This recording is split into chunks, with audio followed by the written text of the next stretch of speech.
Sure. I would have liked him as a quarterback. You definitely would have had like 6, 7 touchdowns there. He puts it in your hands. Joe Montanningbed made an appearance at the Commanders game yesterday where he received a decidedly negative reception from the crowd. Please welcome the 45th and 47th President of the United States, Donald J. Trump, and Secretary of War Pete Hazen, as the President swears in enlistees of our United States military. It's like a whole... Some wars are fought with weapons, but this one is fought with jokes. Jimmy Kimmel has essentially turned Donald Trump into a walking example of unintentional comedy. Set politics aside for a moment, this is pure ego colliding with sharp sarcasm, pride going up against primetime humor. Kimmel dismantles Trump's claims like a magician, exposing each trick, taking them apart one by one. By the end, it stops being Republicans versus Democrats and becomes common sense versus whatever that performance was meant to be. And once the laughter starts, only one side survives.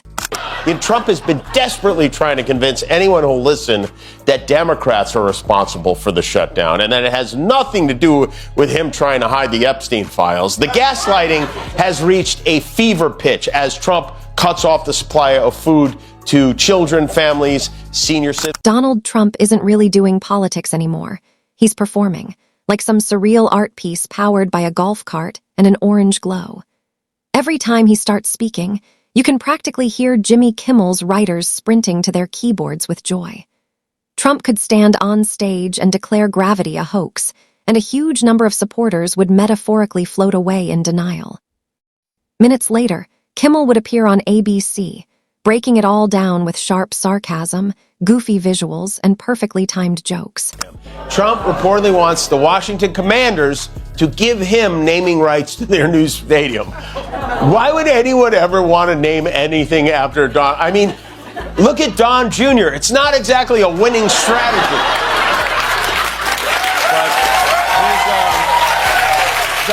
Donald Trump has become a one-man content machine, the result of a reality show gaining self-awareness, running for president, and refusing to stop filming. Everything he touches turns into a scandal, a meme, or an accidental late-night comedy sketch. He doesn't really hold rallies. He hosts open mic nights for fantasy and flattery. He's not just running a campaign. He's constantly testing new material, as if preparing for the next wildly dramatic documentary centered entirely on his own ego. Gavin Newsom has been working hard to beat Trump at his own game. He's been posting these funny things like this, showing Trump as a baby, and it does seem to be getting under the president's skin. He doesn't have what it takes, I tell you that. Slimy guy. He's a slimy one. Maybe that should be his nickname. Slimy Newscom, right? Kimmel watches Trump the way a cat tracks a laser pointer, amused, slightly annoyed, yet fully aware he's the one in control. Every time Trump talks, he practically delivers Kimmel ready-made jokes no writer could top. Trump is so over the top that parody becomes difficult. He already acts like a parody of himself. His speeches feel like dramatic theater pieces assembled from shouted lines and misspelled social media posts, creating a bizarre blend of performance, bluster, and chaotic typos. Think he can hear the booze, or does the narcissism force field block it all out? And then Trump, who, one of the fun underrated things about him is how little he knows about anything. Like, this is a guy who helped start the USFL. He owned a football team, and yet anyone who knows anything about football can immediately tell he knows nothing about football. How many touchdowns did you have back then? Oh, 6, is that right? 7? I'm not sure. If you're enjoying this video, don't forget to subscribe and hit the bell so you never miss an update. Trump's confidence comes entirely from within his own imagination. He walks into any room as if he already owns it and everyone else owes him rent. If arrogance could be turned into renewable energy, he'd power the planet for decades. Kimmel knows this well. He doesn't need to invent outrageous jokes. He simply lets Trump act naturally, and the audience effortlessly delivers the punchline on its own. Prince Andrew lost his royal status. He's been demoted to, I think he's the Archduke of Frimplepants now or something. Trump's claimed that he doesn't know Prince Andrew, and yet there are dozens of photos of them together. Here's just one of the many. I don't know if, what happened to Andrew in that photograph, but here's one of then Prince Andrew walking away from Trump. And look who else is in the picture, peeking in from the corner. You got convicted sex trafficker Ghislaine Maxwell, who Trump wishes well and just had moved to a much more comfortable. Rump segments on Kimmel's show go viral for a reason. They function like a hybrid of a comedic roast and collective therapy for anyone still stunned that this man once held nuclear codes. Trump speaks as if every moment is a late-night infomercial with himself as the product. His sentences usually start with a boast, veer into a grievance, and collapse into a jumble of words that suggest he forgot his own point. His vocabulary is equally predictable, like a thesaurus stuck on 3 settings: tremendous, disgraceful, and unbelievable, an accidental summary of his presidency. Kimmel once joked that listening to Trump is like hearing an audiobook narrated by a confused GPS. Make America, recalculating. Trump can turn a policy discussion into a dramatic customer review in seconds. Each rally unfolds like a blockbuster disaster film. He may begin by promising economic salvation and end up ranting about dishwashers, sharks, and the wind plotting against his hair. It's not politics. It's live performance art complete with spectacle and souvenirs. Kimmel describes these scenes the way a wildlife narrator describes an exotic creature. Here we have the rare orange male in his natural habitat, energized by applause and surrounded by followers fueled by soda and enthusiasm. And of course, no Trump interview would be complete without him challenging a woman's intelligence. Jasmine Crockett, she's a low IQ person. They say she might run for president. Jasmine Crockett, this is a very low IQ person. He keeps saying that she's a low IQ person, and there's only one way to find out. I have very generously, for a whole week now, offered to host, produce, and/or promote a live televised IQ contest between our stable genius president and Jasmine Crockett. Kimmel's Trump segments reach peak chaos when he goes beyond the words and begins mocking the entire asterisk performance asterisk. He teases Trump's rhythm, the dramatic pauses, the self-applause, and the way he scans the crowd like a magician waiting for applause after revealing a card everyone already saw. Trump performs outrage the wage as musicians improvise, spur-of-the-moment messy, but always designed to hold the spotlight. He doesn't give traditional speeches. He builds dramatic tension that never quite lands, like a movie trailer stretched into an hour-long rally. One of Kimmel's go-to themes is Trump's fixation on size. Whether he's talking about crowds, buildings, or his own hands, Trump could stand beside a lemonade stand and praise it like it's the tallest structure on earth, fueled entirely by his ego.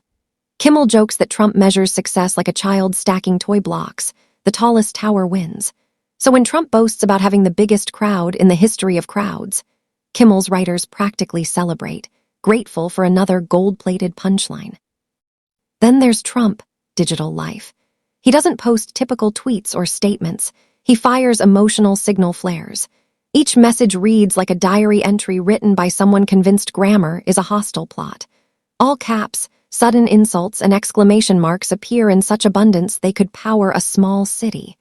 Kimmel has described the tone as somewhere between a motivational speaker and a man angrily shouting at his phone.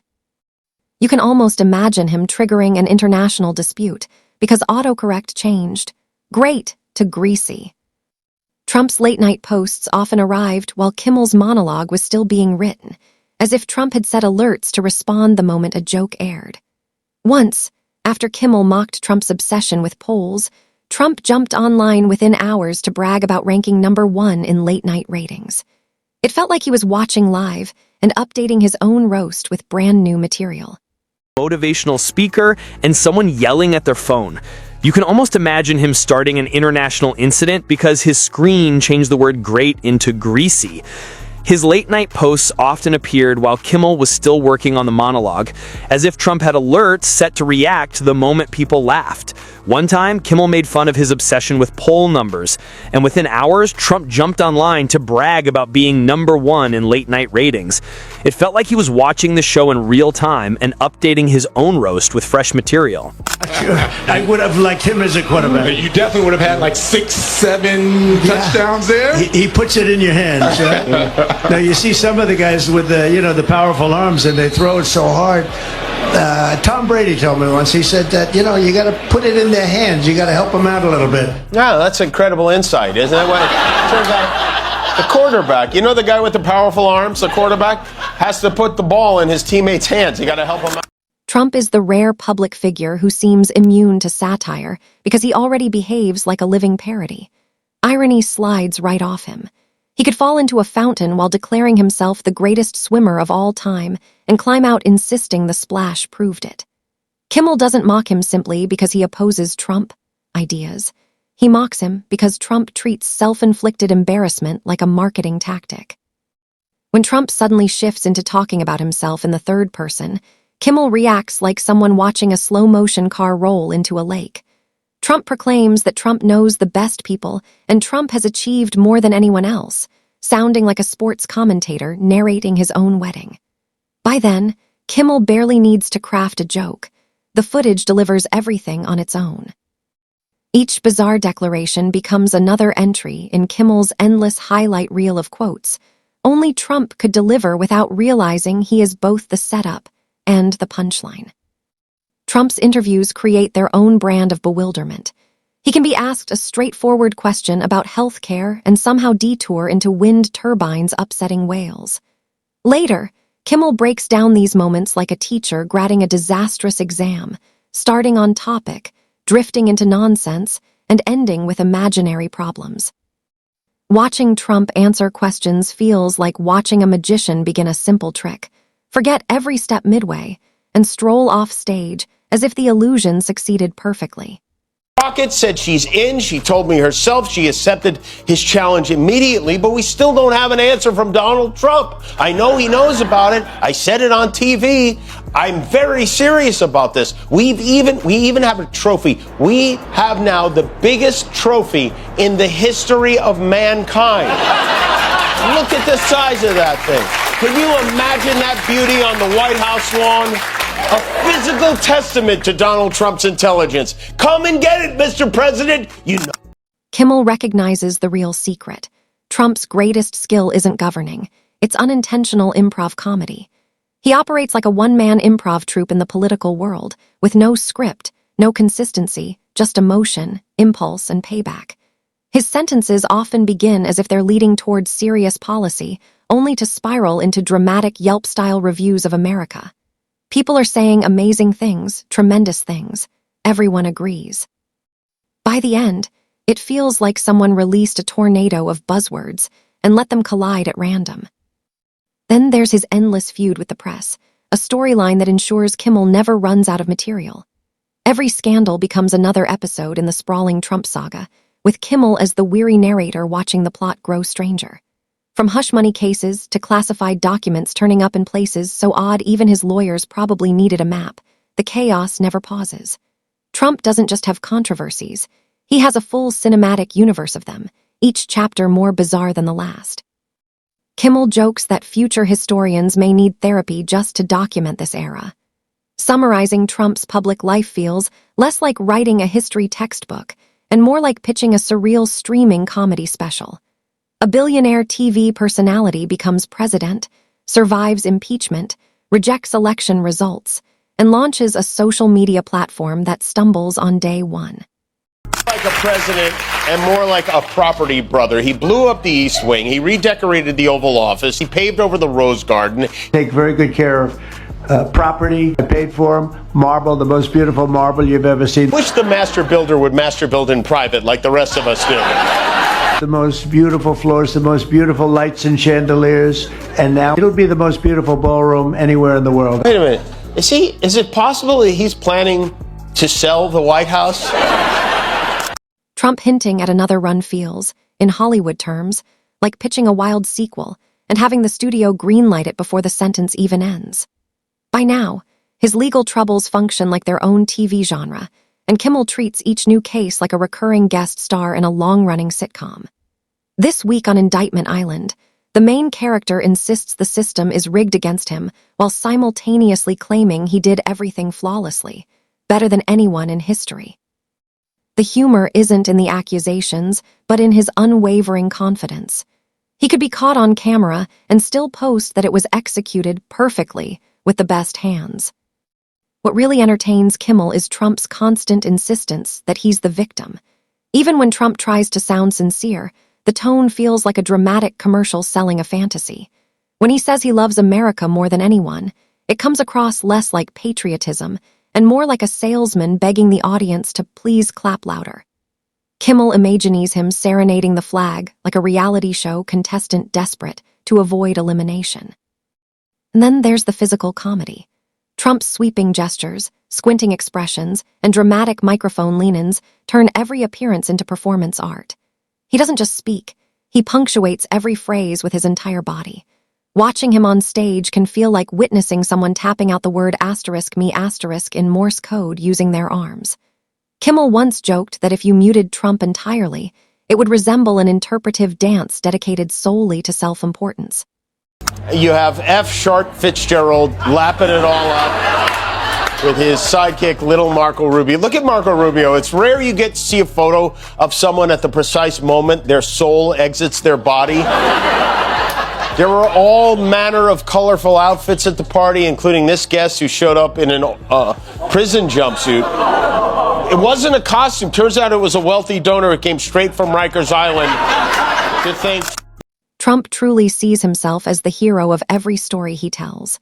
His speeches follow the same template: the misunderstood genius, the unfair enemies, and the inevitable triumphant comeback. It's like watching a boxing movie where the main character never actually leaves the training montage. Kimmel highlights this fantasy without needing to distort it, just reframing it is enough. Trump's entire public life feels like one long monologue that ends with him thanking himself. His ability to twist reality in his favor is so strong it could fuel panel discussions for years. He calls himself a very stable genius, and Kimmel gently notes that real geniuses rarely make such announcements between court dates. Every Trump moment becomes a gift for comedians. The Sharpie-altered hurricane map, the disinfectant comments, the golf trips described as national service. Kimmel treats these moments like misplaced comedy sketches from an alternate version of The Office set inside the White House. And then there's the memory test. Trump once proudly repeated person, woman, man, camera, TV as proof of exceptional intellect. Kimmel still brings it up as if it were Trump's thesis defense. Somehow, remembering 5 nouns became, in Trump's world, undeniable evidence of brilliance. According to the Washington Post, since Trump installed himself as chairman of the board back in February, ticket sales at the Kennedy Center have taken a nosedive. So far, the Kennedy Center has only sold 57% of their tickets, which is down from 93% at this time last year. Everything he touches dies. Good news, Melania. You're going to... Kimmel's laughter isn't just mockery. It's a survival instinct. It sounds like someone trying to stay sane in a world that stopped making sense years ago. Trump is not a normal politician. He's a plot twist nobody saw coming. He's the rare figure who can file for bankruptcy multiple times and still call himself a business icon. He declares himself the winner of competitions no one knew existed. And every time he speaks publicly, Kimmel's job gets easier. The wildest part is that Trump will almost certainly see the jokes, take them personally, and respond with furious comments, fueling the cycle and creating even more comedy. Kimmel doesn't need to craft a fictional character. He simply mirrors the Trump who already exists. A man who confuses applause with affection and constant chaos with leadership. When the cameras turn off and the crowd goes home, Trump keeps going. He keeps posting, keeps boasting, keeps insisting he's winning a contest everyone else abandoned. His world runs on endless self-praise and imagined rivals, which means Kimmel never runs out of material.